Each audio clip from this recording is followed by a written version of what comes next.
And so I turned and I looked to this gentleman who's the commander of the Primary Andromeda Council Biosphere, I learned later. And I said, okay, I understand traveling back in time. And can you tell me, there's got to be a really good reason for you wanting me to see this experience. Sure.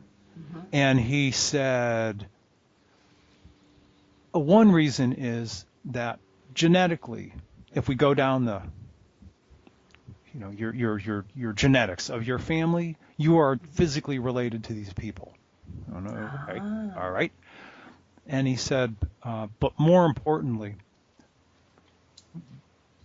now keep in mind this is the late summer of '93, and certainly in the Tucson, Phoenix, and Sedona markets, people are starting to wake up. The whole concept of extraterrestrials and UFOs and outer space travel and the whole metaphysical community. This was a time of great awakening. Sure. But it was still nowhere near where we are today in 2016.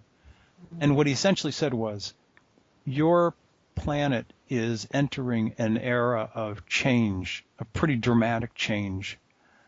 And in order for us to better understand you humans, we and I wanted to see this experience through your eyes, through your emotional response, through your feelings, because where we live and where I experience life and the other people I work with experience life, and at that time they were mid fourth dimensional.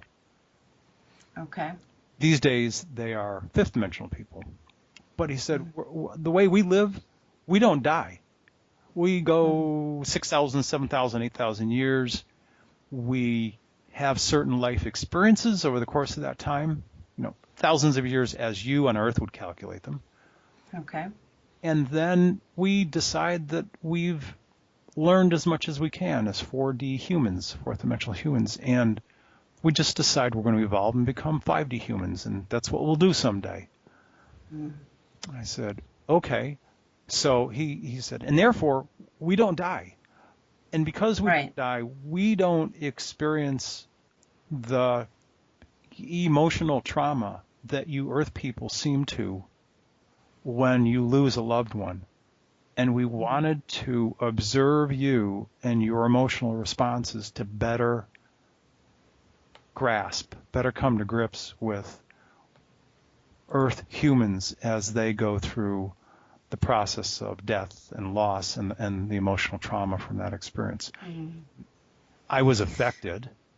Sure. It bothered me to see this whole situation. I was deeply moved by it. And it was profound.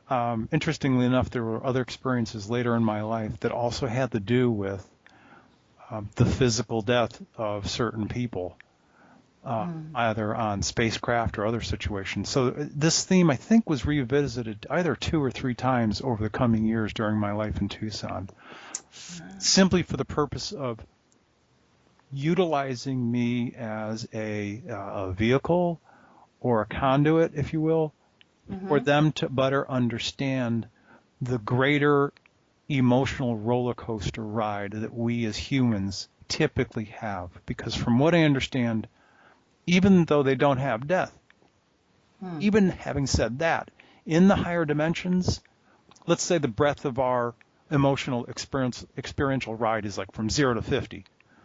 The breadth of their emotional experiential ride is like 15 to 35. They just don't, they're not as, for lack of a better word, they are not as dramatic as we are at all.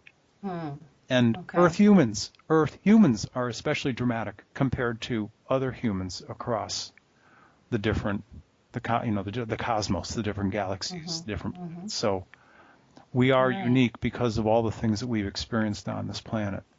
Absolutely. So I'm going to ask you a few questions. When you see him by the craft, for folks trying to visualize, was this the the quote unquote, the typical saucer? Prototypical saucer. Think of a Jim Nichols illustrated Palladian beam ship. It had, of course. for lack of a better description, it had that kind of a look to it. Okay. What color hair did he have? He's definitely dark-haired. Dark-haired. And he's dark-haired because most of, when I say I'm talking about the people that are part of my race of people, where my soul was originally birthed, which was Dakota. You have a whole planet of people that look like Native Americans. And so think of Dakota, Lakota, Apache, Comanche, Cree, Crow, Chippewa. Sure. Most of the Western Native Americans. Love that. That's their lineage. They are the great grandchildren of people from Dakota. So he looks like a Native American, but just a tall one. Right. Now, so when you see him, he's obviously taller. Did he take a capsule too, or is it because? No, how does that work? Yeah, and I don't know if the capsule was an exact experience or the memory that they wanted me to have to make the experience of shifting from 3D to 4D a lot easier. But what I do know, with this 5 years worth of work, what I've learned is that a fourth dimensional human with technology, minimal technology I may add, but with technology, they can manifest an organic 3D human body. And they would need to use some kind of technology to hold that body together for a while. Now, I'm talking like days. If they're going to keep the form for days on end, they need some kind of, if you will, like microchip technology. It's probably smaller than a dime, but if it's only for a few hours, they can do it on their own. Okay. But that's why I was able to see him. That's why I was able to see him as a solid form, because he had manifested a 3D organic. 3D. Yeah. Right. Yep. Okay. Now, so you take this pill, and how do you get into this craft? Is there a ramp? Is there do you float up? Yeah. No, there was a small ramp. Small ramp. Okay. And so when you're traveling through, going back in time, you said it was like 5 minutes. What was the sensation of travel? What was the sensation of the ship moving? Yeah, minimal sensation of the ship lifting off from Earth. In space, no sense of movement at all. None. Yeah. Okay. And as a matter of fact, we did not travel distance. I mean, we did a little bit to get off the planet's surface, but beyond that, we went through what people would call an Einstein-Rosen bridge. You can call it a wormhole. You can call it a Stargate. Basically, their technology, they just fold space, and they go, all right, we want to go from here to here. Right. And you didn't feel sick or no, it's fine. Okay. Could you see outside? Could you see into? Were there? Yeah. In space? Yeah, Did you see? I could see. Of course, I could see the sun. I could see the other planets. As we were lifting off from Earth, as right. Of course, there's the moon, but that's all pedestrian kind of information. I mean, it was a trip that was taken primarily for him and them to better understand us as humans and how we respond. And I'm only one example, but it was easier for me to tap. It was easier for them to tap me on the shoulder because I'm originally from their planet. And so we all know each other. I've worked up there before, and they're like, "Hey, you got a job to do." I'm like, "Oh, okay." Oh my gosh, this is wonderful. Jim Nichols, do you have any questions so far for Tolec? Yeah, I got a big question. Right. I didn't do it. Yeah, you did. Yeah, you did. Come on. What your audience may not realize is that I knew Tolec at that time, and I was busy every Friday night doing co-host on a live TV talk show on public access television here in Tucson, and Mr. Tolec used to run camera in Studio A at the same time, and it's like this is a revelation to me that in 1993 you had this experience and you never showed it. You never shared it on UFO AZ Talks TV show with Ted and myself. Okay, well. That issue is easy to address. No, I don't. There's no. I don't have any problem with that one at all. Okay. First of all, I'm happy to tell everybody that there was a period for. Geez, I went to. Well, it was myself, Roger and June Scher, Alan Benz, and a whole bunch of other people every Friday night. Well, I think it was every Friday night for a little while, but it ended up becoming a regular every second Friday night, and there would be like somewhere between 40 to 50 and 65 people showing up on these Friday evenings for UFO AZ Talks with Ted Lohman, Jim Nichols, and Peggy Kane. And I attended these things because I was curious, and I enjoyed the company of the people that were there.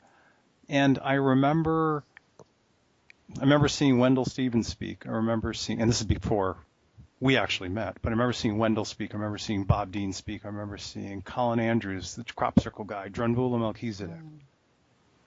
And I think it was like 94, 95. There were some changes that happened in my life, and somehow there was an opening spot for Camera 3. And what Jim can I think testify to is that I don't know if anybody else out there has ever run a camera. And I'm talking about a studio television camera.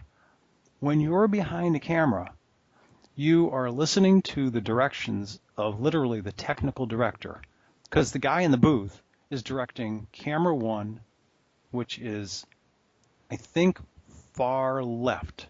Camera 2, which is dead center. Camera 3 was on the far right, which is where I was.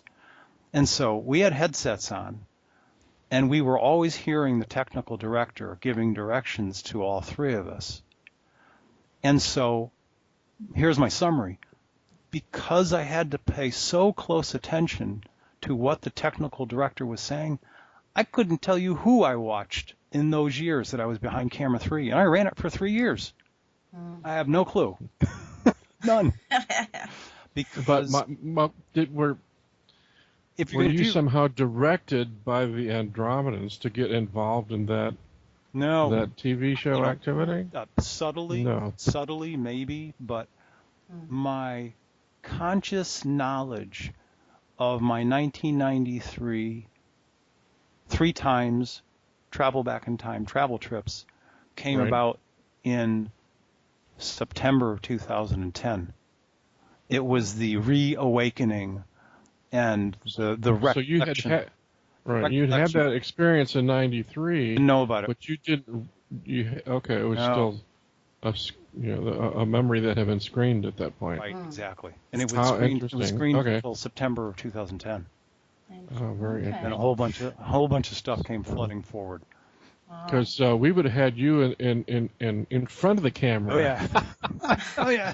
Yeah. We would have had the camera coming down your throat. Yeah. Had we known that at that time. That's very interesting. I had no clue. All I knew was I attended a meeting that was being hosted by June Scher, who at that time was the assistant state director, Pima County, Tucson, for MUFON, and her son Roger were holding this meeting.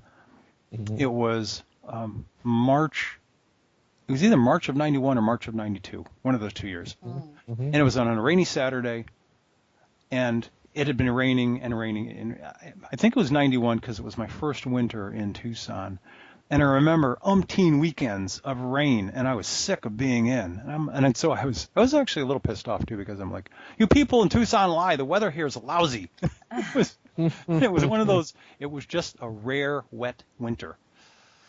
And so I was looking through the back of the Tucson Weekly, and I saw this little PR caption, and it said, "You interested in science fiction? Do you follow Star Trek? are you ever seen a UFO? Come down to the MUFON meeting Saturday, 1:00, Wilmot Library. I went, MUFON? Well, I don't know what that is, but this looks cool. So on some level, you even subconsciously, you were kind of drawn to that. Well, it was I was literally flipping through the back of the Tucson Weekly on a rainy Saturday morning, trying to figure out what I was going to do that Saturday. I needed to do something, and I couldn't go out and play tennis. I couldn't ride my mountain bike. So I saw this little, and I'm like, Tucson Weekly, it's a skinny rag. It's probably like 25 or 27 pages. So I'm like on page number 24, 25, and I'm kind of scanning all the articles, and I'm like, interested in UFOs, sci-fi, Star Trek. I'm like, that looks kind of cool. I think I'll go to that. That was it. That's I mean, it was that simple. Wow. That's great, And Tolec. there were at that time, there were at least 65, I remember this, like 65, 66 people. Jim, you remember that room? That room was packed. Yeah, we loved having live audience in those days. Oh, it's great. Yeah. That room was packed. Oh, wow. And at the end of the meeting, everybody kind of filed out, and I was like number 65 or 66 at the end, and I walked up to Roger, and he was just standing there saying hello to people, and I said, would you mind if we talk for a little bit? He goes, sure, go ahead. So I introduced myself, and I said, I've got some questions. Yeah. Oh, my goodness. All these questions started flooding out, and you know how Roger gets that smile on his face. So he said, how about if we get together for coffee sometime? He said, there's a little place called the Kookendutch. In English, that means Dutch kitchen. And it used to be on Swan and Speedway. Gotcha. And I said, okay, sounds great. And so that first time we got together, it was a three and a half hour coffee conversation, and I can't even begin to count the number of conversations that Roger and I and many others had in the Kookendutch and the Village Inn in years since. And that was the beginning. So that's either the winter of 91 or the winter of 92, after I just moved to Tucson, and I'm just starting to wake up. Hadn't even had the travel back in time trips yet. Just had this curiosity. Part of the process. Yes. Definitely part of the process. And I was babe in the woods, clueless. Babe in the woods. But listen, I want to tell folks, hey, thank you for tuning in. My name's Yvonne Palermo. This is our second night on Paranormal Into the Night. We are joined with Jim Nichols and Tolec. And yes, we have questions coming in. That live chat is bebopping and a rockin'. And Tolec, Lance would like to know, how many more people are here on this planet are like you? Well, there's a few answers to that question. Okay. Here we go. Answer one. Based on everything that I've learned, and actually my adopted Earth sister on planet Adana, who's actually my sister from the planet Dakota. She and I have talked about this a few times. There are on planet Earth,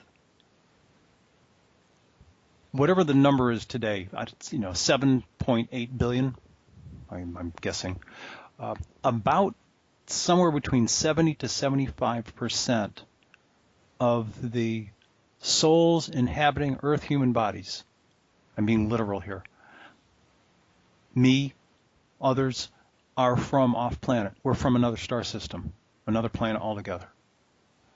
Okay. And of various dimensions. The number is only about 30%, give or take 3 to 4%, of Earth humans who have souls or spirit essences that go back to the original time from when proto-humans were first created, and during the time of Lemuria, Atlantis, way, way, way back then. Now, even those people are not original to this planet, but they're the oldest of the oldest souls that are still here. That number is only somewhere between 26 to 30% of the total population. And somewhere around 100,000 years ago, as we would calculate time, a whole bunch of us, meaning people who are from other star systems, that their souls are from other star systems, likely Mr. Nichols and you, decided to come to this planet to start to live 3D Earth human organic lives. And my understanding is that I've been coming here for about 75,000 years. Oh. As we would calculate time. Now, this is actually a pretty cool story coming up. Apparently, I've been a student of time for many, many years in terms of attempting to try and understand it. And I had, I guess, what would be a brief moment of brilliance and insight. And I said to my buddy, the commander of the Primary Andromeda Council Biosphere, I said, I've been asking this question for years. I know I have, but I'm going to ask it from a different perspective. I've always asked it from my perspective as an Earth human. He's like, yep. So this time, I'm going to ask it from your perspective. You guys have been telling me that I'm from the planet Dakota, and I've got a job up in the Andromeda Council Biosphere, and I'm on the Joint Earth Subcommittee. He's like, yeah. And that I've been coming and going from this biosphere down to Earth for about 75,000 years as we would calculate time on Earth. He's like, yep. I said, okay, now, here's my question. Based on your perspective, because they're now 5.3, 5.4, fifth dimensional people. Based on your perspective, you tell me I've been coming to Earth for 75,000 years based on how we calculate time here on Earth as organic humans. He's like, yep. So I said, from your perspective, using Earth terminology, how long would you say that I've been gone from the Andromeda Council Biosphere, traveling back and forth between there and here on Earth?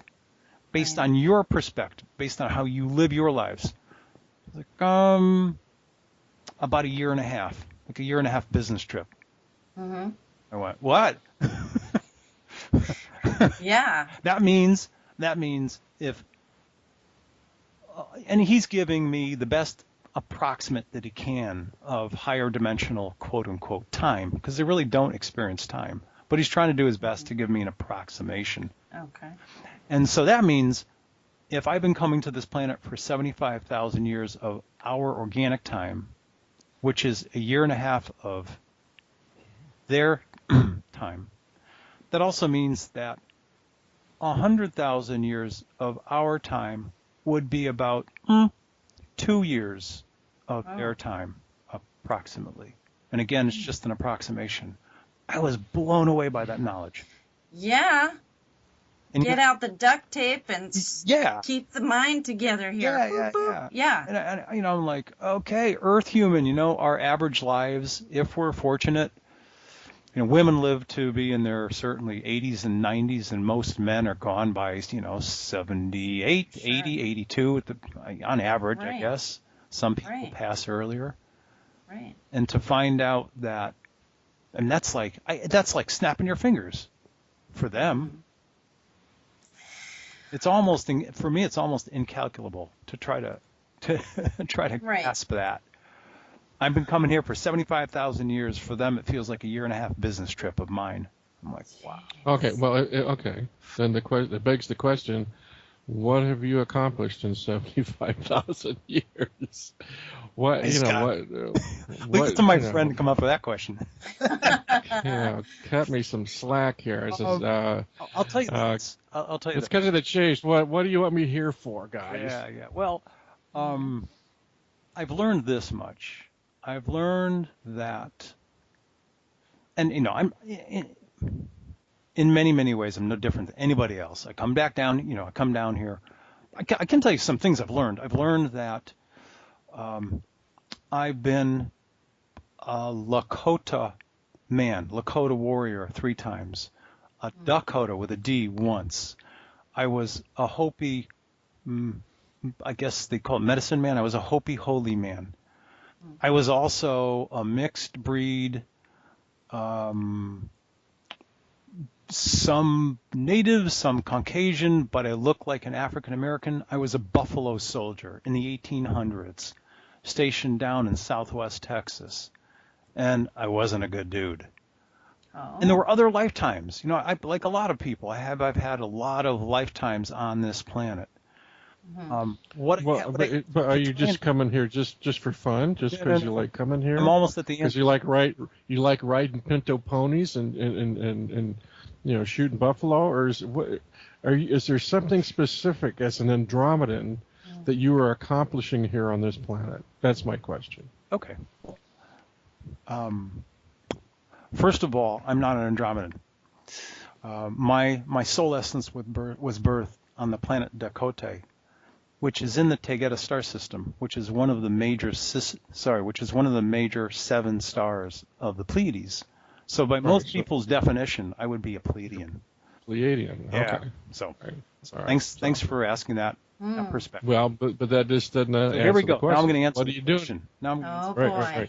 You two are tangoing.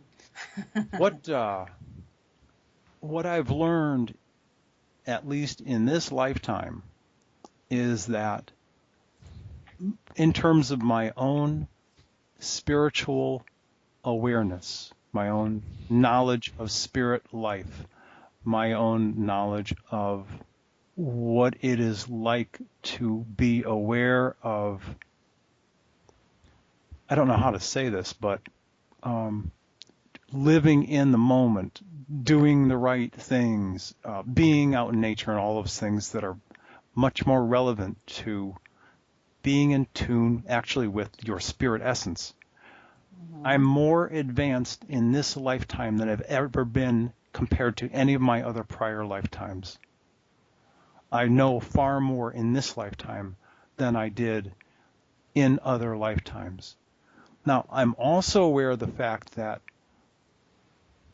me, the soul essence that was created on Dakota and has lived many human lifetimes, I'm also keenly aware of the fact that, for lack of better words, I've had knowledge like this before, not refined to the degree I have it today, but I've had knowledge like this before, and I've been killed because of it.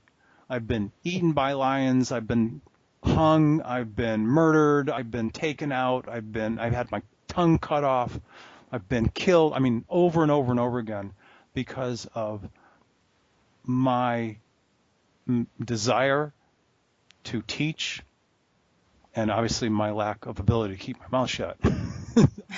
I've been taken out quite a few times because of my knowledge.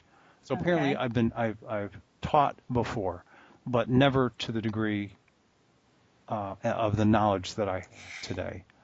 That's as much as I know, Jim, to answer your question. Okay. Well, that's for you personally. Let's step back a little bit further. What is it that the Andromedans are trying to accomplish here in interacting with planet Earth? Okay. Alrighty. Multiple answer. The people of my home planet, Dakota, it's my understanding they've had a long time, very positive relationship with what we on Earth call the Andromeda Council, which is actually called the Galactic Council out in deep space. But apparently, our planet in the Tegeta star system, from the Pleiades, has had a very good interactive relationship, a special relationship with the Andromeda Council. Tonka, the ambassador from the Andromeda Council to Earth, he's also from Dakota. Okay. So the relationship is very special between our peoples, the Council, and planet Earth. And as we on Earth would try to consider what our future is going to be like, I've learned that at some point in Earth's future, there is going to be an invitation on the part of the Council to planet Earth. Once it gets through its period of transition, its transformation to a higher dimensional world, there are Earth changes that have happened. Countries fall, new communities come up. There's going to be a complete new way of living on planet Earth after all the changes. After that happens, and there is peace on this planet, we will then be given an invitation to Earth will be given an invitation as a single planet to join both the Galactic Federation, which is like the day-to-day, we get stuff done, for lack of better words, management company of the Andromeda Council. And so that people can understand the difference, quite simply, just think of the Andromeda Council, the Galactic Council, as a deep space United Nations made up of 12 senior homeworlds from different star systems and planets, both in the Andromeda and Milky Way galaxy. But again, the council itself is much more like a United Nations, so it's a governing and development body.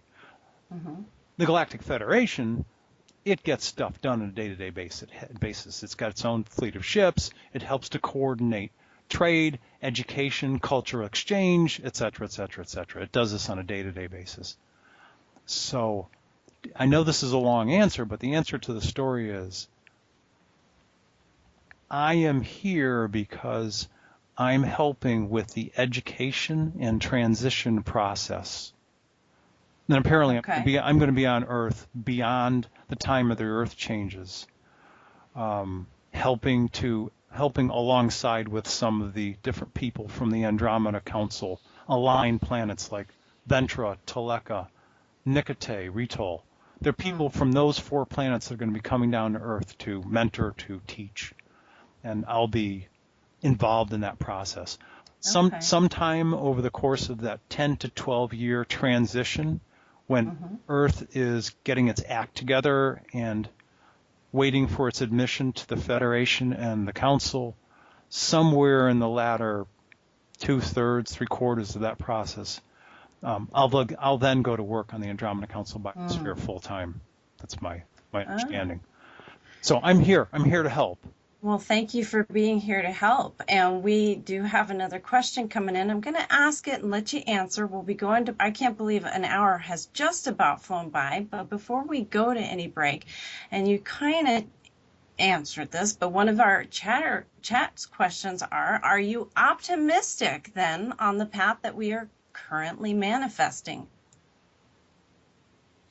Well, that question has a couple of answers, but the first answer I would give is actually a question: which we? Which who? Because based on what I've learned, and this is what the numbers I'm going to reveal are very, very, very optimistic.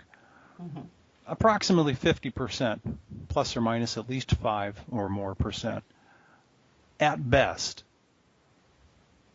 Okay. That's the number of people who will decide to sit in the saddle and make the ride from this what can be difficult transitionary labor pains of the changes that this planet is going through and will continue to, into transforming into a higher dimensional world. There will be a lot of people who will basically say, I've had it with the challenges and the difficulties of this planet, and they'll give you a list of reasons a mile long. And they want out. They want out in any way, shape, or form they can get off.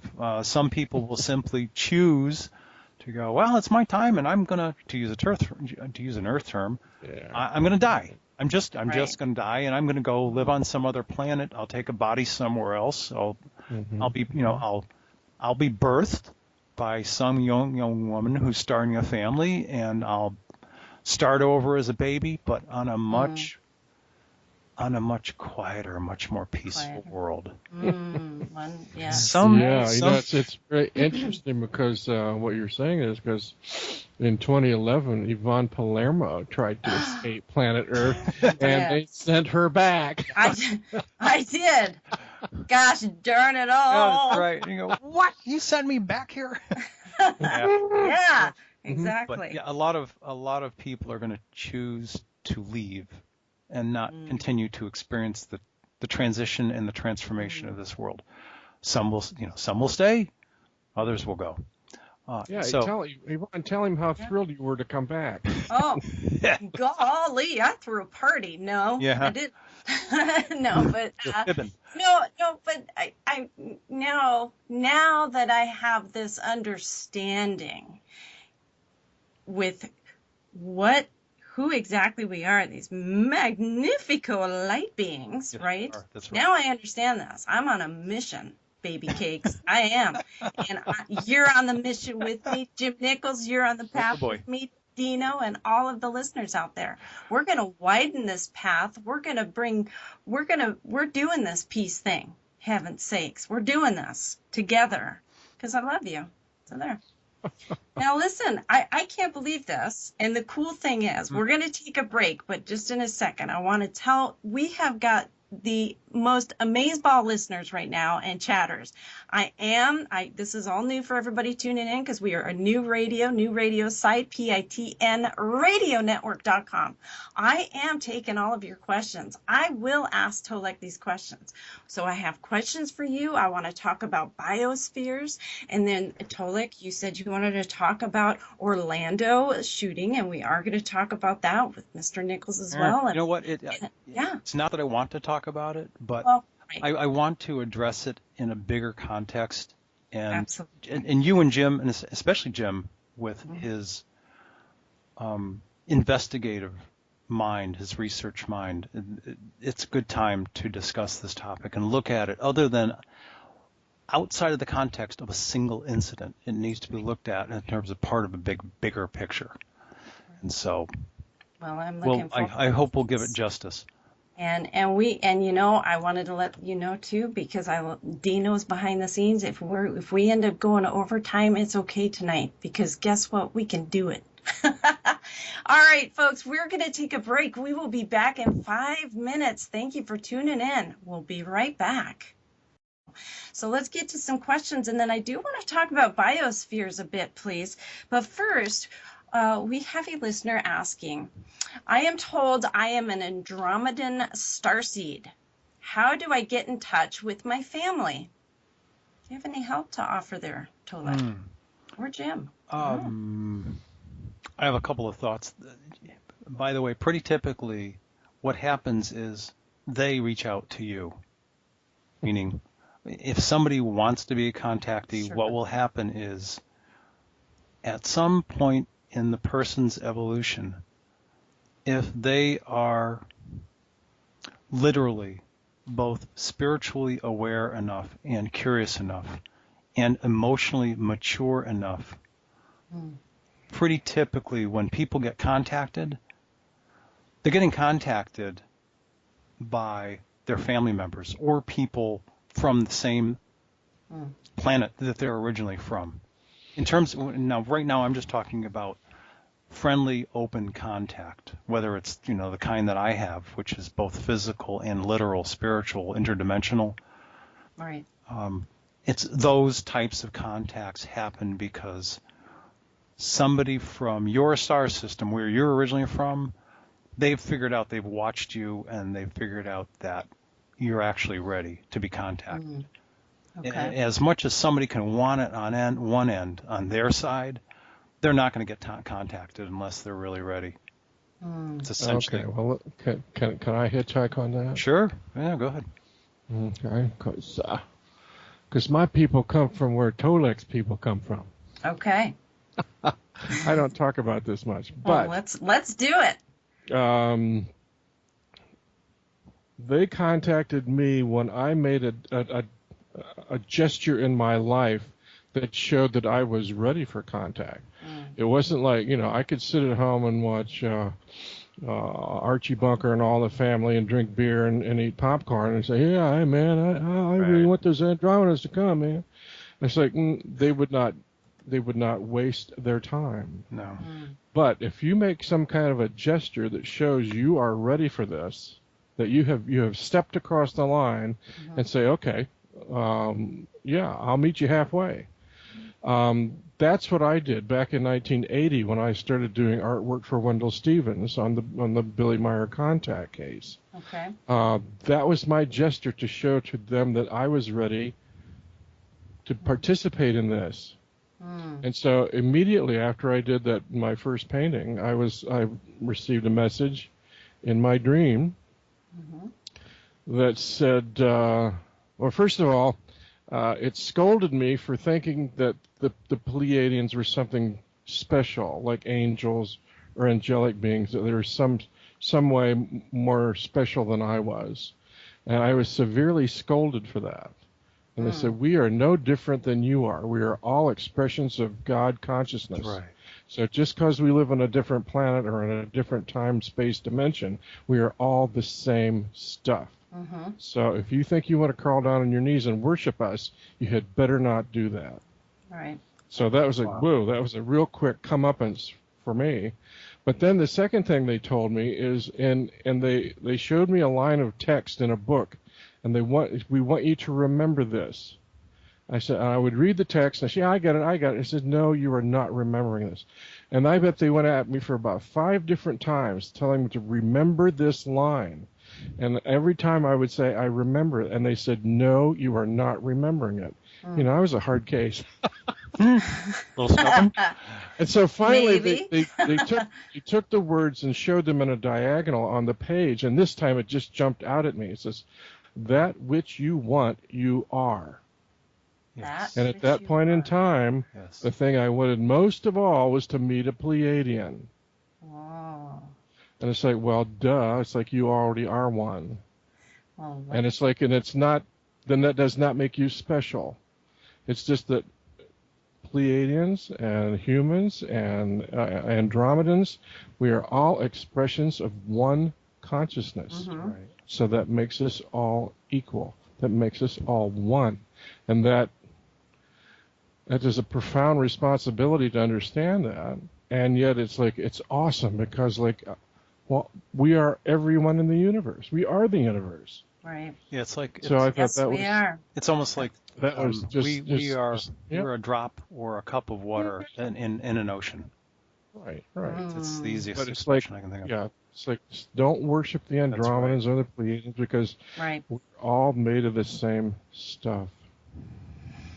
Very true. So that was, and I didn't go for rides or anything. It's just bammo. This is it. Now go for it. Go do what you got to do. And that was my entree. That's where I stepped over the line, and where they could respond to me. But I had to make that gesture myself. So you can't sit back on your butt and wait for the angelic beings to come and.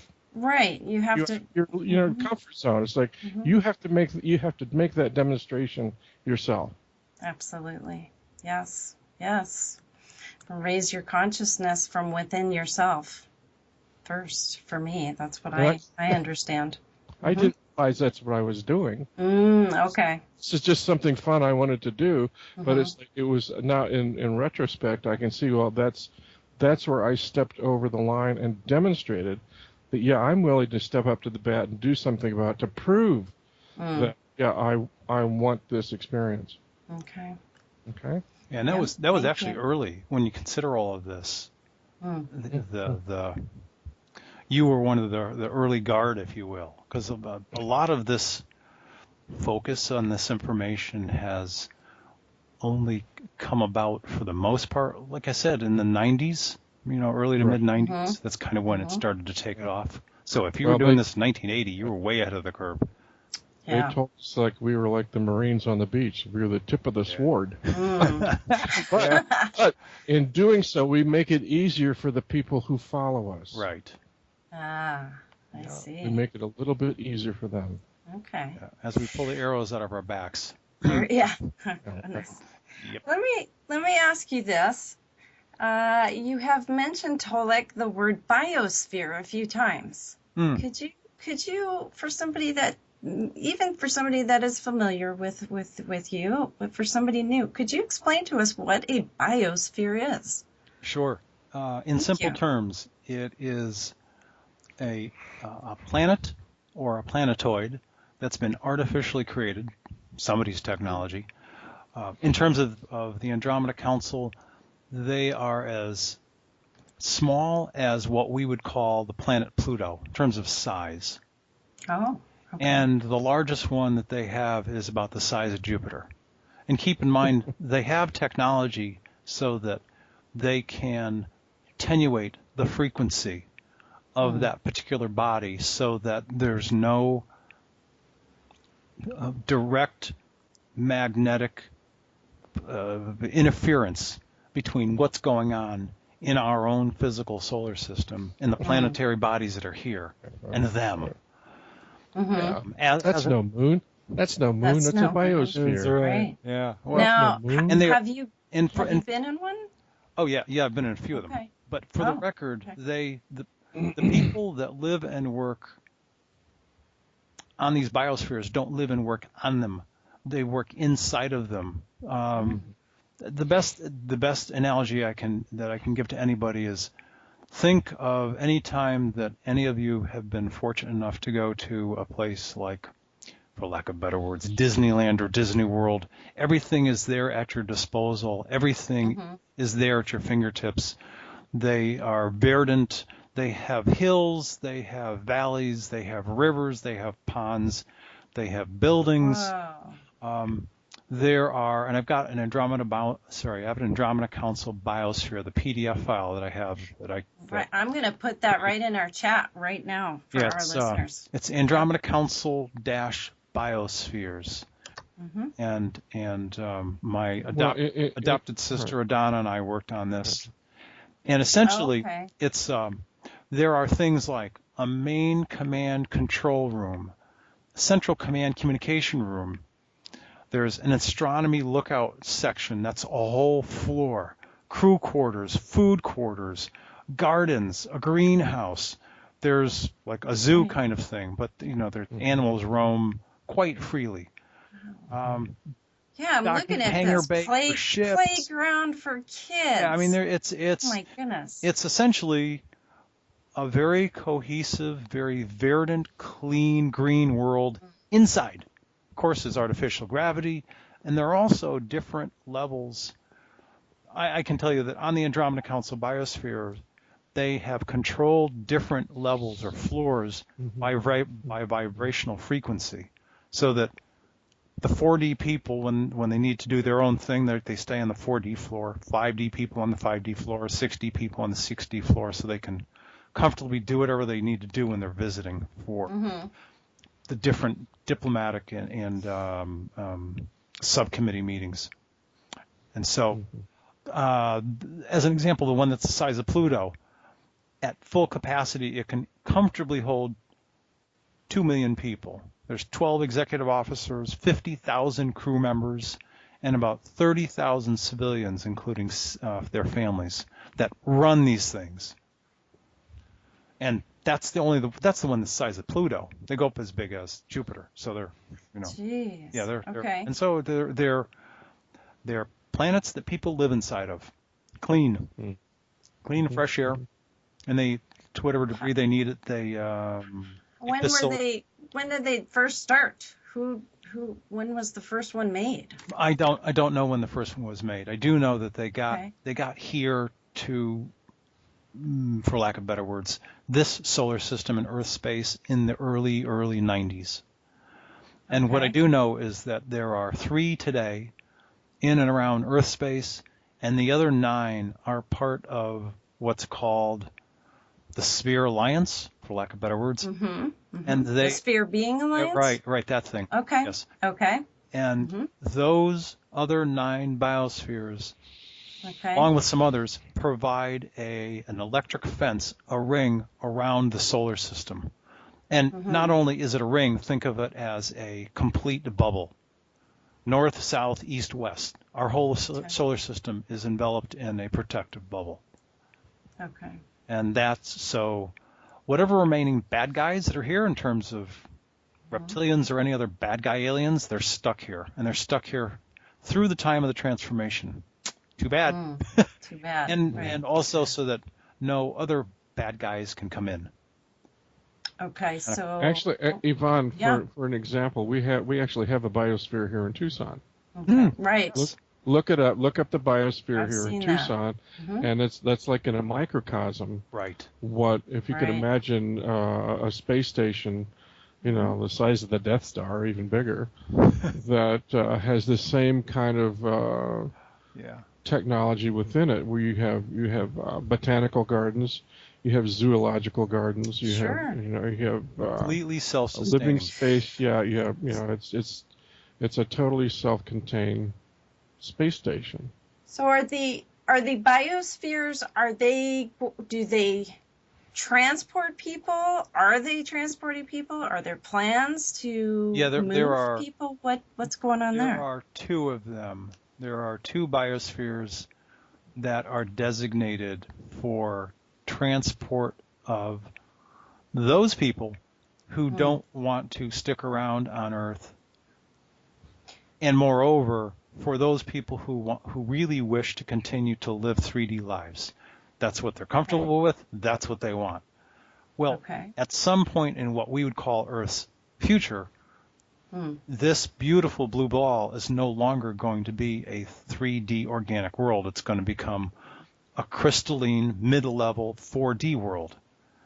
And unless people get off this rock, they're going to become 4D.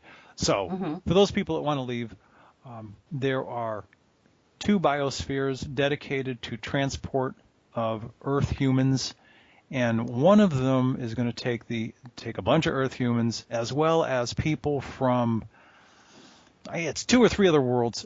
One is known as Aura, A-U-R-A. The second one is Batera, and the third one is 1K, and they are all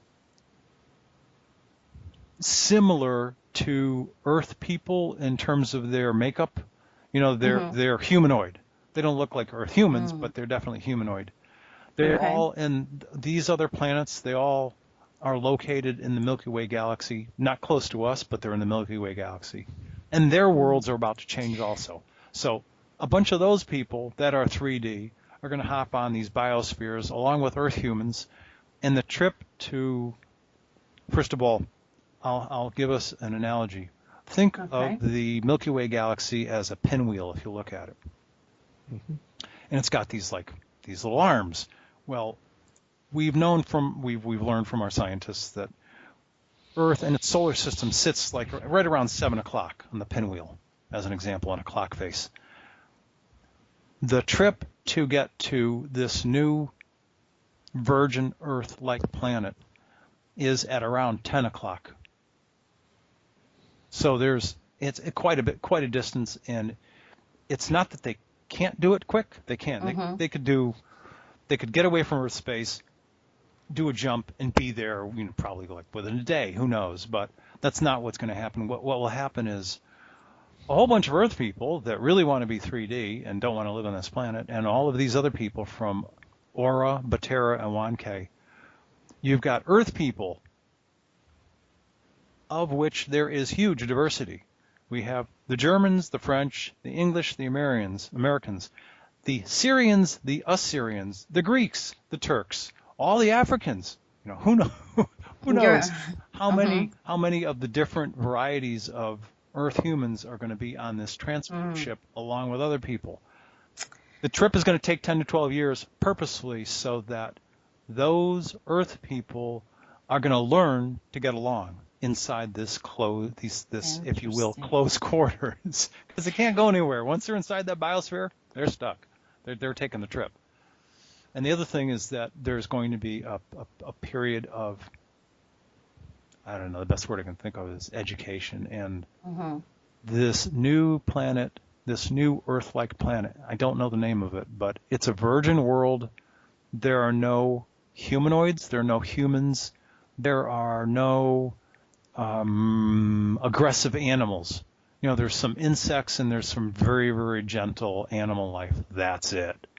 So it's very much, and it's never been polluted. It is a completely virgin world. So part of the process of transportation of these people is to educate and say, y'all are going to this virgin world. You are not going to dump in it. You are not going to pollute in it. You're just not. Are we going to give you some technology so you can live healthy, clean, positive lives? Absolutely. But you are not going to abuse this planet. There are going to be some other rules that will be laid down as well. Let me ask you this, Tolec. thinking back to my younger years when I saw this Twilight Zone episode called "To Serve Man." You familiar with that one? I've never seen it. Never seen it. Okay, I just was thinking, and maybe some other folks are thinking about this too, and just a little bit hesitant. Well, hold the phone, shut that front door and lock it. What if are these possibly, could they be harvesting What humans? What harvest? So the show, the Twilight Zone show, to serve man, it was these aliens came to the planet and they were going to take them to a better place, and then it ended up actually being a harvest of the humans for not so good cause.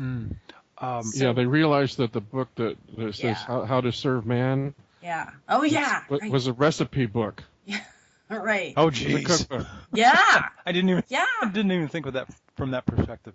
I'm going to be unequivocal in this statement. Okay. These two biospheres that are used for transport, this is completely optional.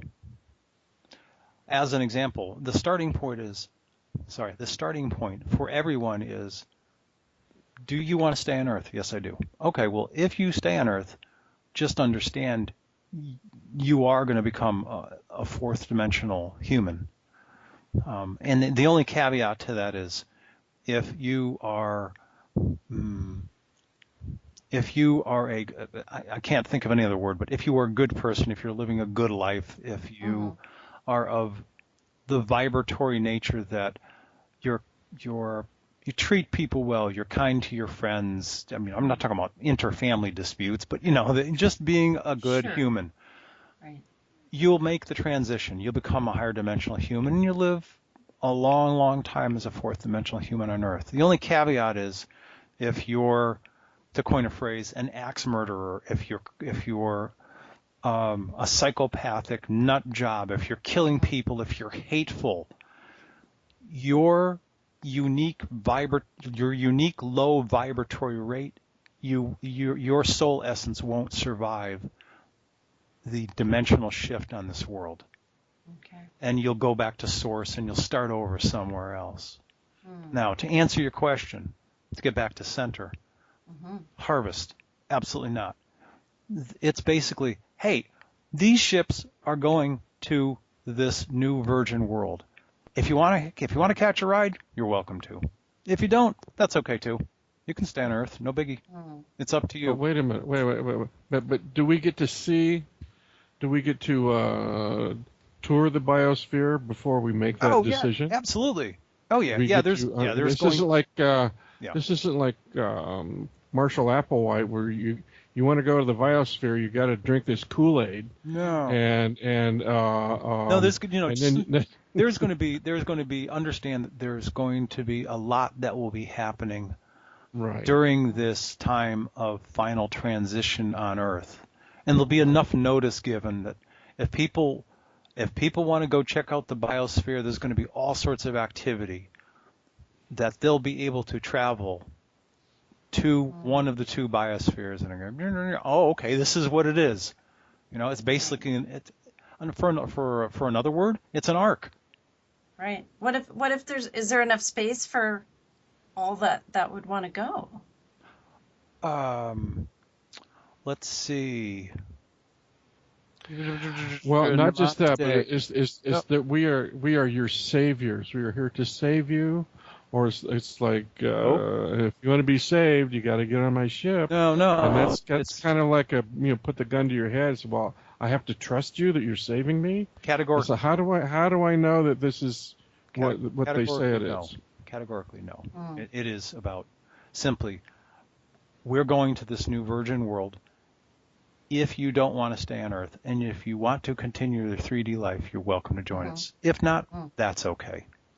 It's that simple.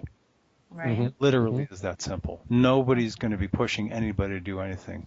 Keep in mind the process of transforming, the process of staying on Earth and choosing to transform from being a 3D Earth human to becoming 4D is free will. The only point that it's not is if you're here on Earth at the moment of the actual transformation, you're going to become 4D. But you can choose to stay or choose to leave. Either one. I mean, I don't care. And I mean, Right. they care. They care as, we are essentially, we're your spiritual cousins. We're all part of life, part of consciousness, and if we can help, we will. If you don't want our help, that's okay. It's that simple. It really is. So I'm going to go back to my question, though. So is there a limit to, or can all those that want to go? Is there There's a not space going to limit there? Yeah, there's not going to be a problem. Keep in mind the smallest biosphere is the size of Pluto, and that thing holds upwards of let's see. So that one's 2 million people. Okay, these two biospheres that are traveling to this virgin Earth-like world, those things are the size of Jupiter. Okay. They can hold billions of people with a B. With the B, the big B. No issue. Okay. No issue Okay. in terms of carrying people. Okay. Nope. Now, I want to remind folks tuning in who we're listening to tonight. We have Tolec here, who is a representative of the Andromeda Council. His website is www.andromedacouncil.com. Tolec also has a YouTube channel, and the name of the channel is Tolec from Dakota. I hope I said that right, Tolec. Okay. And then we're also joined with Jim Nichols, UFO.net. And both of these fine gentlemen are working on and have worked on and created this wonderful, wonderful conference that's coming in October, Transformational Shift Events.com. And I will put that in the chat as well. Now, again, we are a donation station. The sheep don't sleep here, folks. So if you like what you hear and you want more of it, please, please, please donate, because, man, I'm having a great time, and I love having you all here on my show tonight, and all of you listeners as well. Now, we have a question coming in, and folks, if you do have questions, please, I ask you put them in capital letters, because our chat is rolling here. We have a question from Lance. It said, can we go beyond 4D because we exceed the standard? I desire to go beyond 4D, and let's see, am I capable of exceeding that, or do I have to be 4D for a period of time? There are people that are on this planet already whose level of evolvement probably exceeds the 5D level. And I can tell you about physical aspects, technical aspects, about the differences between like upper 4D and 5D. And essentially, people that are once you hit like mid-level 5D and up, you no longer need any technology to travel inside your solar system. You can just basically crunch your... Now keep in mind, 3D is, it's 3D or is organic. It's slow, it's dense, and right now we're all 3D. Once you leave the third dimensional vibration, everything from 4 and up, even it's 4.1, everything from 4 and up is literally of spirit essence, crystalline, fine matter. It vibrates faster. It's far, far less dense. It doesn't need food to survive. It lives thousands of years. And so the migration from mid-level 4D to upper 4D to 5D to mid-level 5D, that can happen pretty quick. In terms of planet Earth, from what I understand, will first become mid-level 4D at the moment of transformation. There will be pockets of lower 5D and mid-level 5D on the planet. Some people will simply, when the transformation happens, some people will just simply say, I'm going to go back to my people. I haven't been back in my home world in a while, and they're all 5D and 6D, and I'm going back there. And they can do that if they want to. It's all about choice. I'm going to drive this message home. It's all about choice. People can choose what they want to do. And so this gentleman will evolve and can evolve at whatever rate he feels comfortable evolving at. Plain and simple. But Earth will first be mid-level 4D, and then it will become 5D. Why? That's just a natural evolutionary process. Okay. But he doesn't have to stay on Earth. He can go anywhere he wants to. There you have it. I hope that helped, Lance, and you're helping us along. Jim Nichols, do you have anything you want to add to that?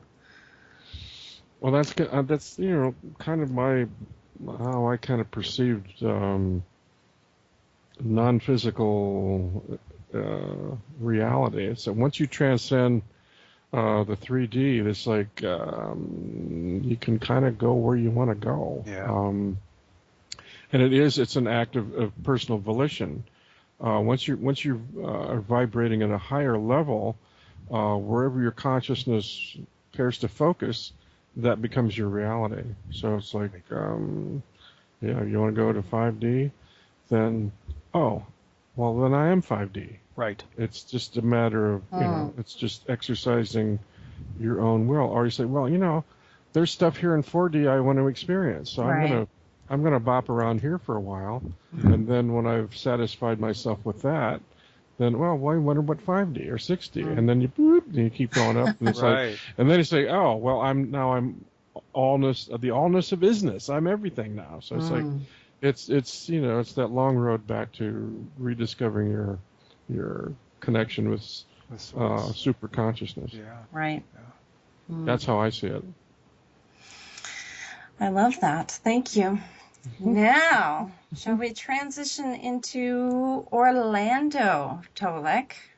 I'm going to let you lead since you wanted to discuss this a bit. Thank you. And go for it. I'm not at all going to dive into the details of Orlando. Sure. We'll say that for the sake of this conversation, and I wanted to bring it up.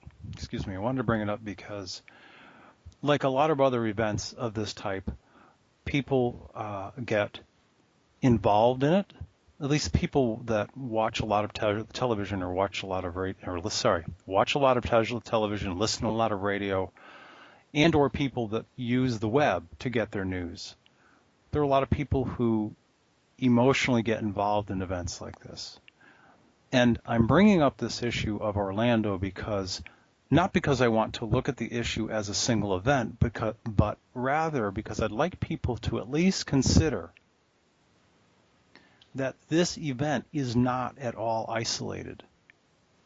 And especially if we look at what has happened going back only the past 2.5 years, there have been a number of similar events. And it seems that now events like this are happening at a clip of about every 1.5 to 2 months. As soon as things get quiet here in the U.S., and there's nothing to get excited about or emotionally disturbed about, bang, another one of these events happens. Gunmen, murders, 16 children or 15 people or 45 are murdered. And what people have ubiquitously called the Charlie Hebdo incident happened in Paris, it was that moment when I said, you know what? This looks and smells like a whole bunch of other things that have happened over the course of many years. And so I went back as far as the Columbine, Colorado shooting of children. Well, I don't remember the exact year, but I think it was in the early 90s, maybe 89 or 90. And there have been I actually chronicled about 20 of these kinds of events where there's an alleged single shooter or shooters, plural, and X number of people or children were killed. And it's like looking at a sine wave or a roller coaster. It's like emotional upheaval gets quiet, up, another event, emotional upheaval gets quiet, up, another event, emotional upheaval.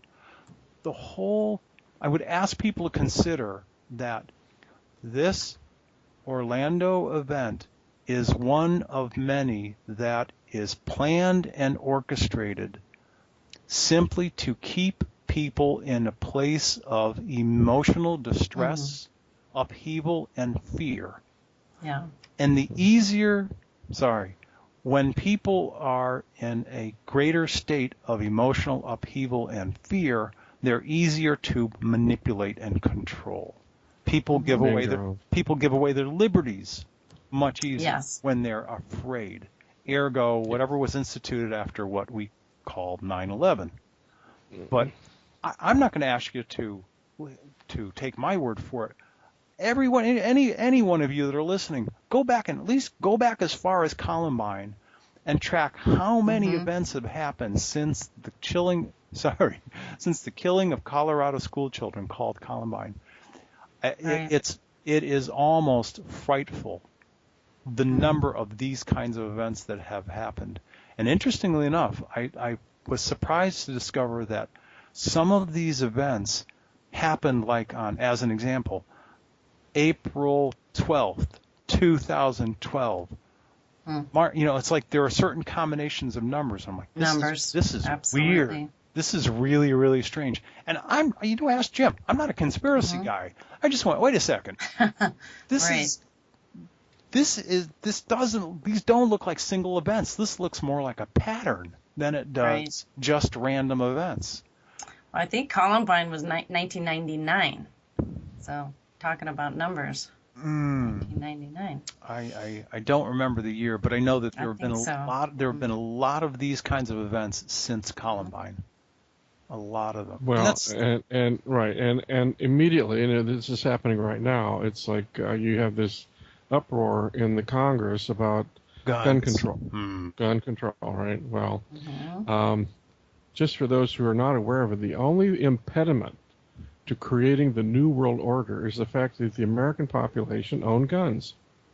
And it's like you cannot create a police state until you take away the guns. So you constantly, time after time after time, you play this card to raise the public outcry, to raise the public outcry that, we've got to do something about guns. And they said, well, if we took all their guns away, they couldn't do wicked things like this anymore. But the problem is that if you take away the guns, if you outlaw guns, the only people who will have guns are outlaws.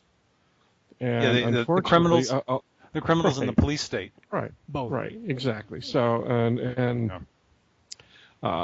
they understood this clearly during the Bolshevik Revolution. This is one of the planks. This is one of their protocols to take over the Russian government. Is to take away the people's guns. If they cannot defend themselves, then they are absolutely at the mercy of a police state. Right. So, these kind of events are horrific. But also they seem to be deliberately engineered. Yes. Deliberately engineered. It looks like problem, reaction, solution. Right. Let's create the problem so the public will demand the solution, which would be to take everybody's guns away. And then it's like, boop, sorry, game over.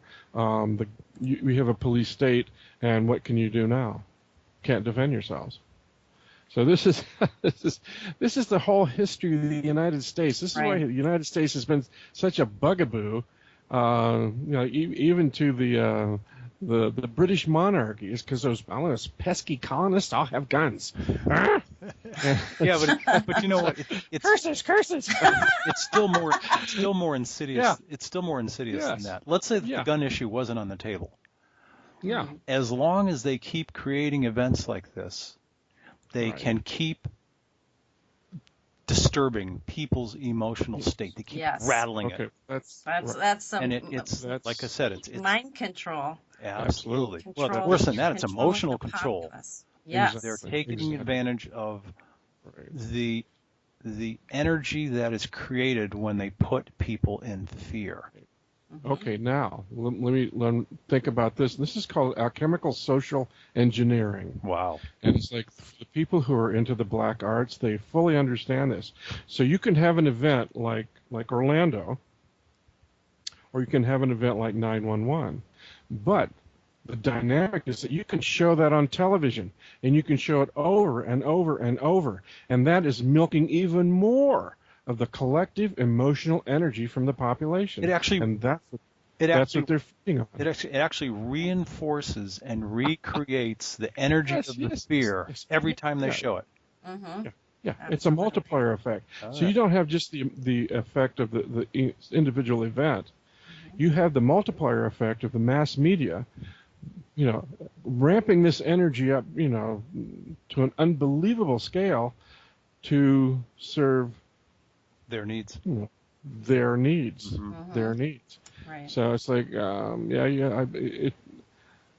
driving around town today, and the flags are at half staff again today, and it's like, well, I don't see why they even bother to raise the flags to full staff anymore, because every damn time you turn around, there's another event. Now we have to have the flags at half staff again. Well, it's becoming it's absurd now. So we'll just leave the flags at half staffs. As I pointed out, it used to be just like yes. And Donna and I and others have talked about this. With this rising rate of bad events, we're also seeing consistently a quickening of good events.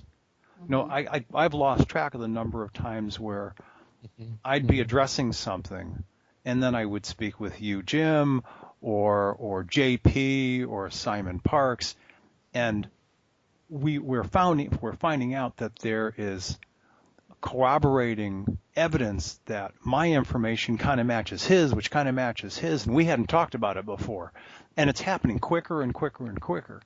Same thing with these emotionally disruptive events. If you go back to the 80s or the 80s or early 90s, an event might happen like this once every 2 or 3 years.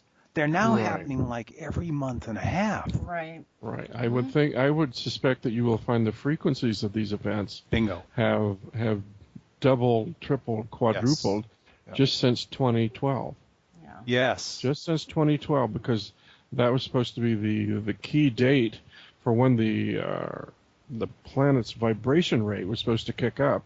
And Yvonne, my God, she's been monitoring the Schumann resonance of the planet over the last month, and the Schumann resonance, the vibrational rate of the planet, is just going right through the roof. Yeah. Well, so the powers that be have to have a counterbalancing negative energy to mitigate that raise of consciousness. They're trying to keep a hold on, and they're losing. Thanks. They're doing everything they can to keep people in fear as much as possible. Right. Because it's self-perpetuating. The more angst, the more fear, the more anger, the more confusion, the more the powers that work in the shadows and in the dark can feed off of that energy. It's like a fire. You just keep adding fuel to it. So it tells me that they must be losing their food source. Yes. And so they have to keep ramping it up because they're not getting the level of nourishment that they used to. That's right. Prior to 2012. Right. You're right. Absolutely. Yeah. And I don't know, did any of you tune in to, or maybe our listeners, did any of you watch the news and see any of the symbols, the symbology that was going on there? Just kind of curious. A little bit of Disney was thrown in there. And actually, it was interesting. I'm trying to remember which station it was. Right at the beginning when they start reporting this, honest to goodness, in the background of the reporting, guess what's trailing behind it? The Matrix symbols from the movie The Matrix. The green numbers flowing up and down. Right. No joke. And then I found it interesting how they have the image of the wife and the child with the Disney shirt, and we know Disney was a 33rd degree Scottish Rite Freemason. So lots of symbology going on there as well. Right, and of course there's lots of MK Ultra mind control sigils within the Disney animation and so forth. Absolutely, yes. Yeah. Yes. That's sad. That's a sad statement to know that, without a doubt, our children are at risk of that kind of insidious programming, and it's put in the form of Goofy and Mickey Mouse. Isn't that playful characters? Right? I'm like, exactly. Jim, Mr. Nichols, would you explain to some of our listeners, because I'm sure we have some that are new to this whole ideology of symbology and the occult and how they manipulate us through the television. Do you want to add to that a little bit for some new folks that are just waking up? That's a whole show. Well, I know. Well, we'll do that. But, could you, help out Yeah, like just a little bit? the 10-minute version? Yeah, I'll listen. Yeah, and folks tuning in, we're going to go over the 2 hours because we got more to talk about. So just, we're getting into it. Go ahead, Jim. Well, the thing is, first of all, we are profoundly influenced by what we see visually. Right. And, back during the 30s, there was radio, and they used radio incredibly to mind control the population. They said, well, why stop there? Why not do it visually? Because visual mind control is so much more powerful than just audio mind control. So you have, Disney was hired by J. Edgar Hoover and the FBI specifically to be a mind control operation to influence the minds of children. And there's so much, and it's so hard to really sort it all out, because you can have an image of a character like Mickey Mouse or Cinderella, and you just see it visually for what it is. Oh, it's happy, and it's Disney's magic, but you don't know what kind of black magic programming has been done to those specific images. And that black magic that has been embedded in those images goes directly to your subconscious. You don't see it, you don't even register it on a conscious level, but your subconscious does. So whether it's Pinocchio or Sleeping Beauty or any of these things, or a simple butterfly, these are used as sigils or symbols that if they're properly programmed through mind control operations like MK Ultra, they can be subliminally affecting your children's mind, and the children just are totally mesmerized Jim, by it. Are you Yes. saying essentially that there is imagery that is layers deep? Not the right words, but like if you're looking at Mickey Mouse, that we're not only seeing Mickey Mouse, but we're seeing microscopic imagery that is compressed or comprised to make the character called Mickey Mouse? Is that kind of... That's part of it, but you have to understand how this goes back to medieval occult black magic. Is how you can take a simple symbol and you can program that symbol using black magic to have a particular meaning that that the people who see that symbol will register that subconsciously, but they won't understand what they've seen. So it's like there's all kinds of symbols and so forth. They say if a person from the Middle Ages were to walk down the street today, they would absolutely freak out from all the satanic symbology that is everywhere. You walk down and say, oh, there's a Dodge Charger going by with a ram's head on the logo on the front hood. Now, a person from the Middle Ages will say, oh my God, that's a satanic symbol. Look at it, it's everywhere, and we don't even think about it. It's everywhere. It's everywhere, and it's but it's very complicated, and you have to go into a study of the occult and how simple symbols. Simple images can be programmed using black magic to have a mind control, hypnotic mind control effect over the general population. Okay. And you take somebody like Aleister Crowley, who was a master of that. And you look at the rockers, the rock and roll stars today, and they're dripping with all this satanic occult symbology. And it's like, well, that's no accident. That's all programmed sigil symbology that's affecting people on a subconscious level. And you look at all these little kids that used to work for Disney, the kids in the old Disney movies or Disney TV shows, and now they're satanic rockers. I mean, it's like this is no accident. Right. This is no accident. Now This is yeah. this is a deliberate program. We did Yes. that show with Isaac Weishaupt, and and we're gonna be having him on again, friends, on Right. So Paranormal Into the Night here. So this is a whole field of study all by itself. absolutely, and Yeah. thank you for that. Now listen, we are already approaching 8 o'clock, and I've asked you both if it's okay that we go over time. Would you both like a break before we do this? Because I have more questions for you, Tolec, and then I do want to talk about the Transformational Shift Conference. Yes. Yeah, we really need to talk about the Okay. conference. Would you two like a break, or would you like to keep going? Give me a break. If we take a break, like 3 or 4 minutes, just to get a quickie. Yeah. Okay. Yeah. Sure. Okay. Are you okay, Jim, with that? Yeah, I can handle it. All right. So, listeners, we are going to take we'll say, how about a 4-minute break there, Tolec, okay? Sure. We won't hit 5. All right. We'll take a 4-minute break, folks. Again, my name's Yvonne Palermo. I am joined with Tolec and Jim Nichols. You are tuned into Paranormal Into the Night. Please, we are a donation station, and if you are interested in advertising on the site at pitnradionetwork.com, hey, send me an email at groovybean@gmail.com. It is now time for our break. Welcome back, folks. This is Yvonne Palermo. This is the Groovy Bean Show, because we are all beans here to seed our planet, folks. That's right. I am joined tonight by Jim Nichols and Tolec. We're going to go over a couple more questions and then talk about the Transformational Shift Event Conference.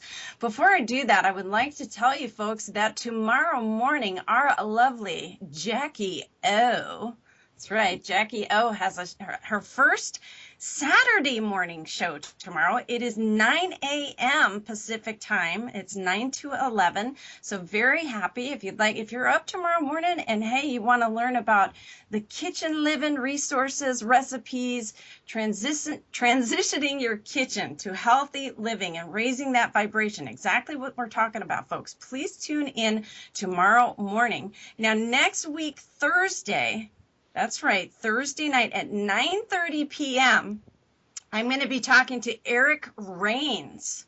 He is an etheric implant remover. So very interesting. And then Friday, a week from tonight, oh my gosh, I'm very excited. I'm going to be talking to James Edward Swager.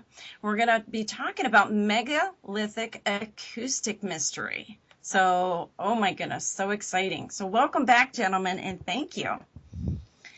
So let me ask you, you're very welcome. Let me ask you, we have a question coming in from V.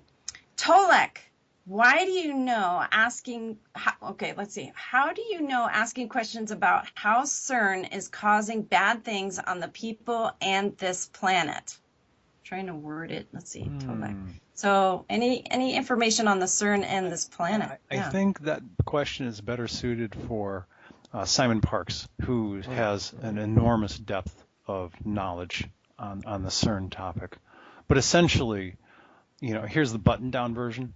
The scientists and the more specifically the powers working in the dark and the shadows, pushing the scientists working on CERN. The whole goal was so that they could create what they hoped would be a stable portal, for lack of a better word, wormhole, a stable wormhole to communicate with people and beings in the next dimension up, in the fourth dimension, A, and B, being able to transport some of those beings back here on Earth.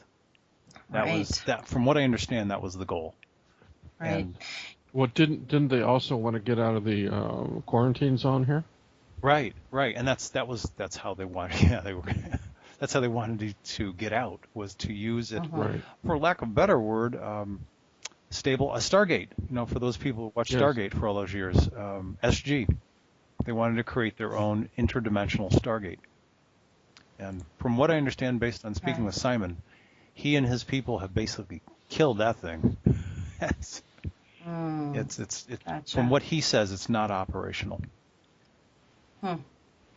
And I know, before the break, we were talking about symbology and all that. And folks, if you haven't seen, the CERN did put out a video. It's called The Dance of Destruction. Check that out sometime if you haven't, if you want to see some dark symbology and start learning how to pick up on that. Very interesting little documentary video that they put a lot of money into, and pretty eye-opening video there. So another question we have, can we expect the transition to happen in our lifetimes? Okay. We are currently in a time of transition, we on this planet. And just for the record, so that people understand the bigger picture, not only is planet Earth, and I know I touched on this earlier, but not only is planet Earth in a time of transitioning, and that it will ultimately transform and become a higher dimensional world, there are other planets in other solar systems also in this time of vibratory transition. Now we've got the added complication of being messed with by lower level 4D reptilians over thousands and thousands of years. So it makes the hierarchy and the superstructure of the people that are the powers that work in the dark and shadows on this planet.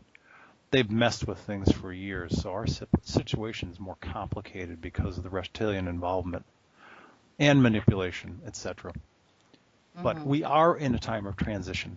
There will be a moment in what we call the future of this planet when the highest evolvement, the highest, if you will, the peak of human consciousness, the peak of human 3D awareness of spiritual reality, the peak of all possible growth as 3D humans on this world, in combination with cosmic events that are happening in space that are creating a cause and effect of Earth changes on this planet. At the peak of all of that, that's when this world will transform. There'll be a moment of transformation, and it'll kind of happen like a wave going across the planet. And after the planet transforms, if somebody were in space watching it all happen, they would observe a beautiful blue world with organic, if you will, for lack of better words, water and land masses. They would watch it transform into a world looking very much like a blue tinted crystal ball, which interestingly enough I've chosen for the image for our conference. That's pretty much the image is of a blue crystal Earth sitting in space. It'll look translucent. You'll be able to see through it, but you'll still be able to see sort of this outline of a crystal bluish ball out in space. From what I understand, it's the first time that a transformation of this type is happening, where a world is there's what, sometimes we're just so limited with the English language, but in any case, where a world is transforming in a transitionary process. Matter of fact, the core of this planet, as of the time frame of December 21st, 2012, the core of this planet now has a new blue plasma energy source. It's not iron, molten nickel, magma. It is in fact bluish plasma, and that happened actually in the 12/21/12 time frame. That was part of the energetic shift. So we are in the transition process of becoming a higher dimensional world. In the moment of transformation, it'll happen over minutes. It's like the blink of an eye going across the whole planet. So we'll be translucent too? Yes, sir. Yeah, we'll become higher dimensional humans, and we'll all, like, men will weigh, I'm going to use some approximates, men will weigh like, I don't know, 10.5 to 12 pounds. Women will weigh 5.5 to 7 pounds. I'm trying to use something as a comparison. Sure. And we'll be taller, we'll be slimmer, we'll live for thousands of years, and when we want to become 5D, we just decide that we do, and we do it. No more death. No more death because we're no longer organic. Right. Yeah. Will we still have chocolate?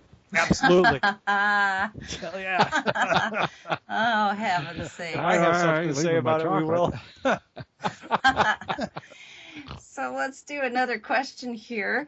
Now, we do have a question regarding a type of sphere that some folks are seeing. In fact, our guest last night, Derek Faust, he sees them. There's these type of ships, maybe you will know, Tolec, that some people getting flashed by. They're orbs, they're spheres. They can be all kinds of different colors, orange, red, rainbow. They're translucent, and they're like a pulsating energy orb. Maybe it's an interdimensional being. Do you Yes. have any thoughts to this? Predominantly, they are higher dimensional people that are simply traveling here to Earth, and they many times these are groups of people. You know, you could say that they're 5 to 7 people, 11 to 14 people that have said, "Hey, we want to go observe some people in Washington State and see why they're so good at brewing coffee, or what people in Washington do, or we want to see what people are doing in Vermont and watch white-tailed deer." Well, being 5-dimensional people, all they really have to do is agree that they want to do it. Then they collectively merge their energy, and they essentially turn into a softball or a softball size or a soccer ball size little orb. It's a ball of energy, and they just travel here. They travel and they observe, and that is simply what those are. I saw so many photos of when I was speaking last year at Rob Potter's Mount Shasta summer conference. We were around the campfire and people had their smartphones. It's amazing what the lens of a camera can see that we in our human eyes cannot. And I saw bunches of photos of orbs all over the place at this conference. We were at the base of Mount Lemmon, out in the trees, and there's tall pine trees and clean, crisp air. And man, there are higher dimensional beings everywhere watching us. So they're there for the party too. So they're predominantly they're beings. They're just 5th dimensional beings that are coming to visit.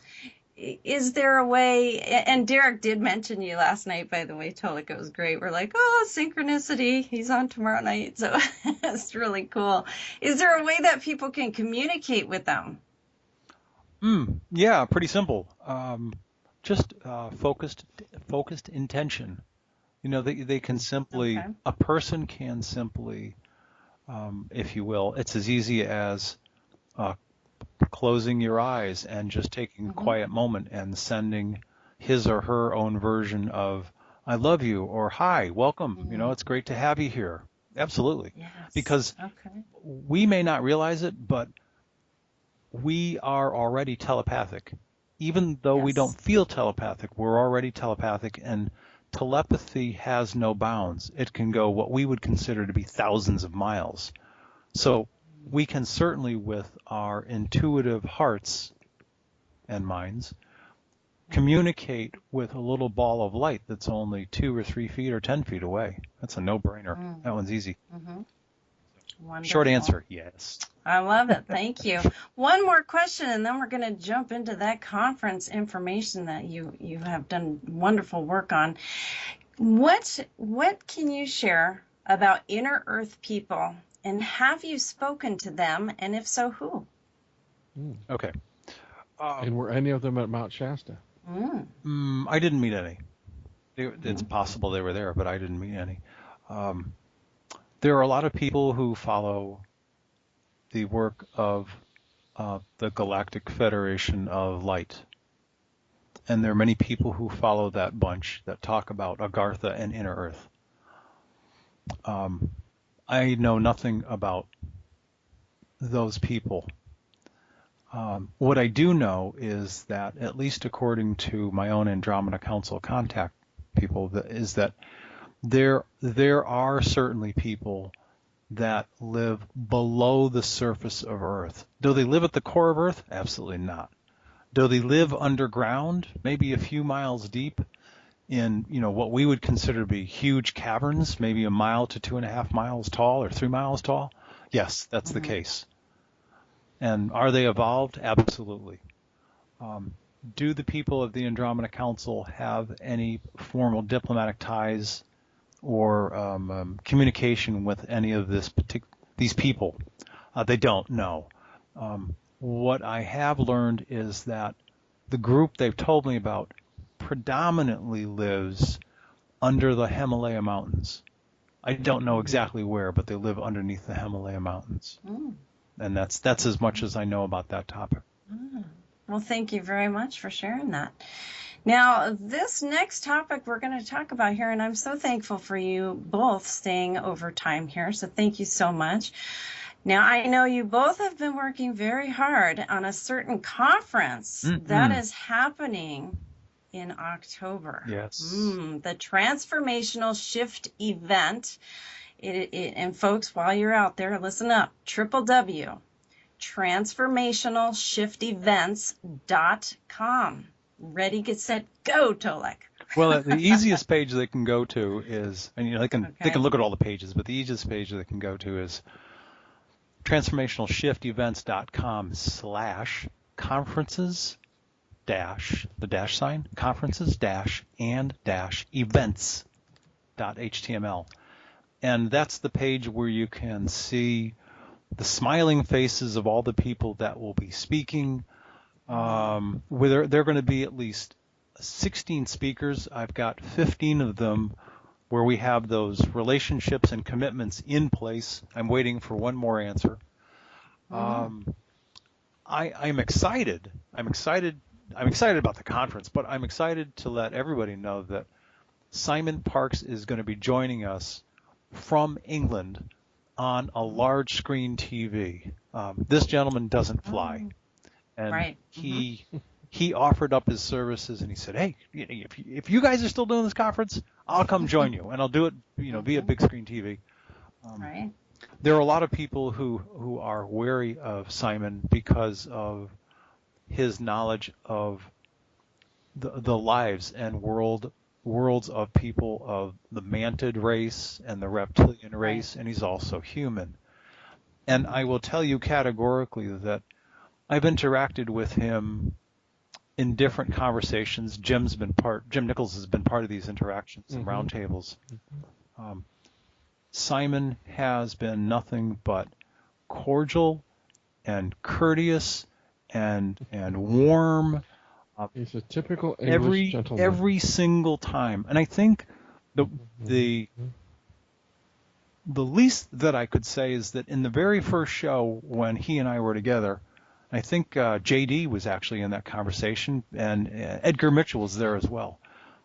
Simon was at least cautious.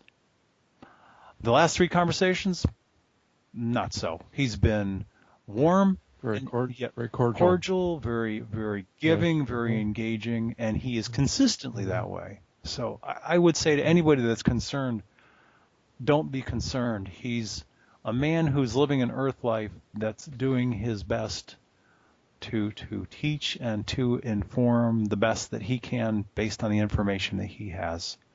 And so I'm happy to say that he'll be joining us from England. The keynote speaker is Mark Kimmel.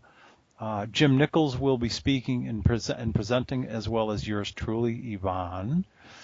Yes. And it also, this is a unique conference because it's going to also have sort of a star knowledge Native American flair to it.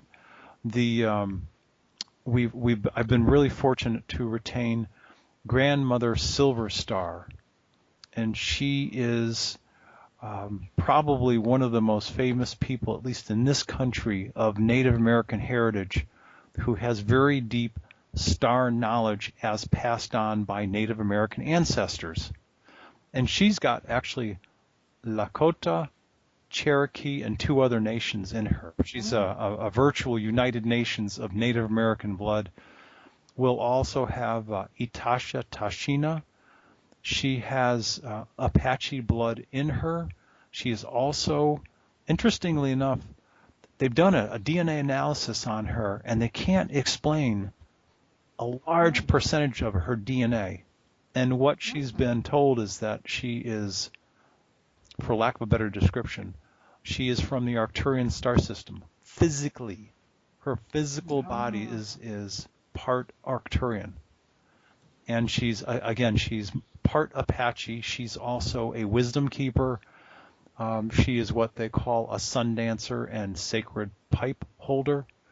Also joining us will be Kathy A. Wilcotts, very traditional. Now, she lives a contemporary life in California, but she's Lakota, and she's very, very traditional, and she too has knowledge of the star nations, and her knowledge is even deeper because she will tell people about what it's like to live as a Lakota woman in a contemporary society, and some of the things that she does when she travels back to the Cheyenne River Reservation in South Dakota, helping children in need, helping to get them out of an emotional place of being distraught and hopeless into a place of hopefulness and having a good life. There are other people, Jerry Wills, Cynthia Crawford, our Tucson's Dan Brock, Stuart Swerdlow. Michael Brown is going to be coming down from Sedona. Incredible gentleman. He has regressed thousands and thousands of people. He has a practice up there. Okay. And he's regressed thousands of people that talk about their own experiences meeting ETs and higher dimensional ETs, and he's had his own paranormal experiences. So it's going to be a conference of a unique set of individuals who each bring their own experiences, but primarily we're going to be exploring and experiencing our perspectives, telling our stories about what it's like to be on planet Earth during this time of transition, and what we know, what we've learned, what we can share with people for whoever's interested in attending. Right. Tolec, I have one real quick Sure, question. go ahead. This came up this week. For people who want to purchase tickets, if they don't want to use PayPal, can they purchase tickets with money orders? Not everybody's on the computer with PayPal. Sure. Okay. And are there other options? First of all, I'll address. This really is a three-part answer. So that being A, I'll address B, then I'll address C. B is for those people who have either Visa, MasterCard, American Express, Discover, they can go to the transformationalshiftevents.com conferences and events page or the tickets page, and they can use their credit and or debit card in a secure web environment and purchase tickets using their debit or credit cards. That's answer B. Okay. Answer C is, I had not thought of the money order issue. I will find a method, and I will create a method so that people can send in money orders. I hadn't thought of it yet, but it's a good. I've got right. I have one person that I know for sure would be more comfortable sending a money order than doing any kind of electronic transaction. Jim, for the people that are currently in Tucson, well, and I'm happy to say this on air. I'll ask a favor of you. If you can be a collection point and hold on to that money for those people that are in the Tucson market, go ahead. That's fine. Well, that makes it real easy. Okay, thank you. Fine. Oh, yep. Wonderful. And we do have some listeners asking right now, will DVDs or videos be available of the conference for those who cannot make it? Thank you for that question, by the way. And this is because I'm primarily the organizer of this event.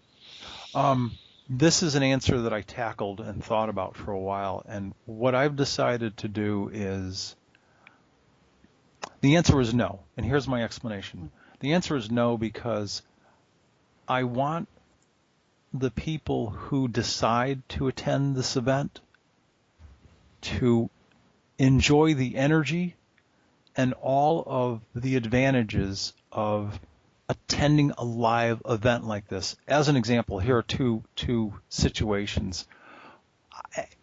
Friday evening, Grandmother Silverstar is going to be providing, if you will, sacred words that will be the official opening ceremony of this conference. Now, the speakers are going to start on Friday morning, but the official opening for the conference will be Friday evening. After that, I and at least one other gentleman who's actually a nationally known recording artist and was actually named Native American Flute Artist of the Year by the Native American by the Native American Music Association. I and that gentleman will be playing Native American flute on Friday evening.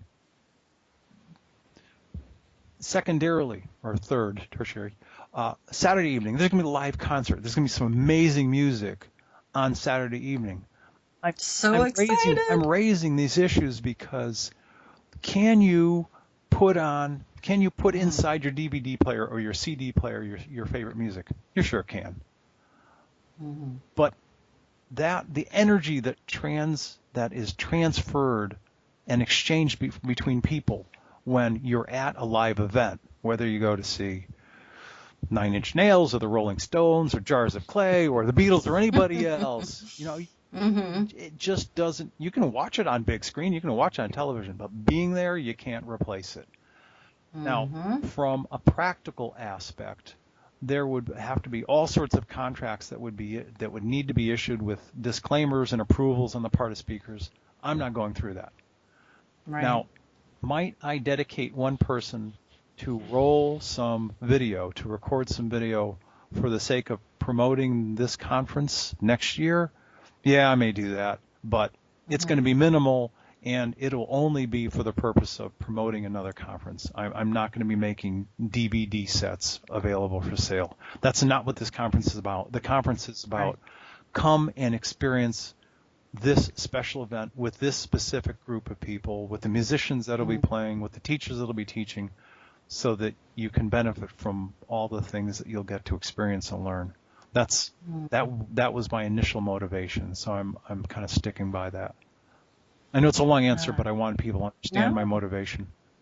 Yeah, well, yes, totally understand your motivation, and I just want to thank you both, and thank you for your hard work for pulling this together, because I know that's a lot of energy that you put in to do this for everyone. Yeah. So thank you very much. You're welcome. And before we go, I want to acknowledge Jim. Oh yeah. We've had, I know that I'm doing a lot of the work, but we've had a number of conversations that have proven invaluable, and sometimes he will just say a couple of things, and I'll go, "Oh yeah, that's right. We need to do that." So it's not always volume; it's the quality of what somebody contributes. And so I publicly want to thank Jim for his contributions and collecting those checks. I'm all things considered, I feel like I'm just cheering you on from the sideline. This is in so many ways, this is your conference. And I'm happy to contribute, and but you have I'm help. happy. I'm even more happy to help Yvonne contribute also. So it's like it's going to make it special for everybody. Oh well, thank you, and I cannot wait. I mean, woot! It'll be fun. I'm ready to. This is just wonderful. So thank you, She's just looking for another excuse to come back to Arizona. Well, and you'll get to do it when it's. And for everybody that's never been to Tucson. Yeah. Tucson in the third week of October is almost optimum. It's like 82, 84 degrees. It's comfortable. Wonderful. It's dry. Oh, I'll tell you. I will tell you what, Tolec. I cannot wait to see that big, beautiful sky. No, it's gorgeous. Over there. Yeah, oh, my heavens. If I can arrange it with the people at the hotel, we're holding it at the Doubletree Reed Park, which is a beautiful facility. It's been through incredible renovations over the course of the past 6 to 8 years, including recently. Mm-hmm. They want us there. They absolutely want us there, so they're going out of their way to do some special things. It's likely that the Saturday night concert, we're probably going to do it outside under the stars. Yes. So it'll be even more special. So I'm jazzed. I'm very, very excited. It's just going to be a special event, especially with our Native American guests who will set a unique tone. They just have a different way of doing things, and people will learn things they've never heard before, I'm sure. So I cannot wait. Way cool. It's going to be fun. Way cool. So thank you.